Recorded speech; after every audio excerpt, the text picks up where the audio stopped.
Okay, days of Gibeah. Let's begin. We'll pick it up over here in Judges. In the days of Gibeah, there was no king in Israel. Everyone did what was right in his own eyes. So in ancient Israel, in the days when there was no king, the people became a law unto themselves.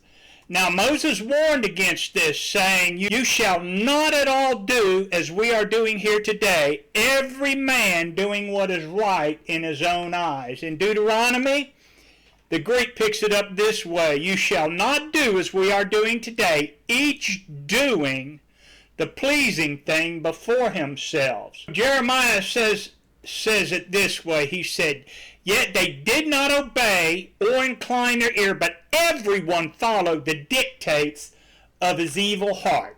So I want to talk about the days of Gibeah. The days of Jeremiah were similar to the days of Gibeah. There was a certain Levite traveling. Evening was approaching, and there was a city nearby, the city of Gibeah, the Jebusites. But he told his servants, he says, We will not lodge in a town of foreigners who are not the children of Israel. So they continued until they reached the town of Gibeah. As was the custom, they went to the open square and waited for someone to take them in for the evening. And it happened that an old man coming in from the field brought them to his house for the evening. And that's where I want to pick it up. So let's jump over to Judges and start there. The old man picks them up. They are spending the evening at his house. As they were enjoying themselves, suddenly certain men of the city, perverted men, surrounded the house and beat on the door. They spoke to the master of the house, the old man, saying, Bring out the man who came to your house, that we may know him. The scriptures say the master of the house said to the men, By no means, brethren, should you do this evil. Indeed, this man has entered into the protection of my house. You should not do this folly.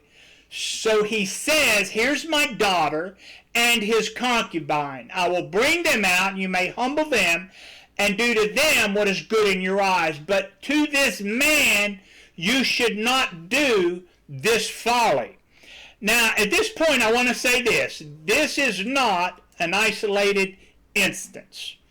You can read in Judges the encounter that I'm speaking of here, but I want to move forward. So I want to pick up examples of perverted societies in Scripture. So let's begin. Here is the entire world before the flood, and that's why it had to be destroyed. The cities of Sodom, Gomorrah, Admah, Zeboim, after the flood, they were perverted cities. The people of Gibeah during the days after Samson. Israel during the time of the prophet Ezekiel. Israel during the time of the prophet Hosea. You find that in Hosea 9:9. And then Romans and Philippians Paul talks about. In Romans, Paul talks about they changed their glory of the incorruptible God. And then in Philippians, Paul calls the society a crooked and perverse generation. So what is perversion? Let's look at that. What is perversion? In the scripture, perversion is directly associated with sexual sins against nature. Perversion is calling evil good and good evil. So what is a sin against nature? It's reversing the natural order of God. Men leaving the natural use of the woman, burned in their lust for one another. For even their woman exchanged the natural use for what is against nature. A common argument that they will say is, well, it's natural for me. Yes, that argument is correct. It's natural for them because God caused it so by darkening their hearts. Yes, it's correct because God gave them up to vile passions. Yes, that's correct because God also gave them up to uncleanness in the lust of their hearts to dishonor their bodies among themselves. It's natural for them because they reject the laws of God. Because although they knew God, they didn't glorify Him as God, nor were they thankful. But they became futile in their thoughts, and their foolish hearts were darkened. Professing to be wise, they became fools. Paul speaks of this in Ephesians. He says, having their understanding darkened, being alienated from the life of God because of the ignorance that's in them, because of the blindness of their heart, who being past feelings have given themselves over to lewdness, to work all uncleanness and greediness. So when a person hears about God and then rejects God, then God gives them over to their vices. He causes them to sin in a desperate, vile, and wicked manner by darkening their understanding. Then he visits that iniquity upon them with calamities. It all points back to rejecting God, becoming a law unto yourself, doing what's right in your own eyes. The next argument perverted people come up with to bolster their foul conduct is that God made me this way. That argument is not true. That argument is false. Jesus said to the Pharisees, have you not read that he who made them at the beginning made them male and female? As Moses said in the scriptures, you shall not do as we are doing here today, every man doing what is right in his own eyes. This leads to perversions. Moral perversion occurs when man defies God with a blasphemous arrogance. Christians are to have no fellowship with the unfruitful works of darkness, but to expose them. The scriptures say it's shameful even to speak of those things which are done in secret. The prophet should be speaking up for God. Perversion. Yo, everyone, turn back to God. Where are the voices? Where are the prophets? There's a clear word in Scripture for this.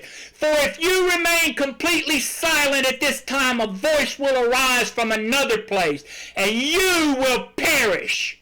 Yet who knows whether God has raised you up in the kingdom for such a time as this? There's nothing more troubling to a nation of people than reversing God's natural order for mankind. It brings calamity on that nation. The scriptures say in the Psalms, if the foundations of morality and justice are destroyed, what can the righteous do?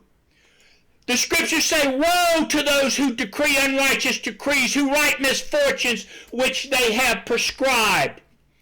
Woe to those who call evil good and good evil, who put darkness for light and light for darkness, who put bitter for sweet and sweet for bitter. The scriptures say, what more could have been done to my vineyard that I have not done in it? Why then, when I expected it to bring forth good grapes, did it bring forth wild grapes, the poisonous berry? So I don't want to leave. If you are one of those listening to this and you're caught up in some kind of moral perversion, this is what I want to say to you. God does not take away life, but devises ways that his banished may not be expelled from him. The scriptures say in Deuteronomy, if from thence thou shalt seek the Lord, when thou art in tribulation, even in the latter days. If you seek the Lord your God and be obedient to his voice, he will not forsake thee nor destroy thee.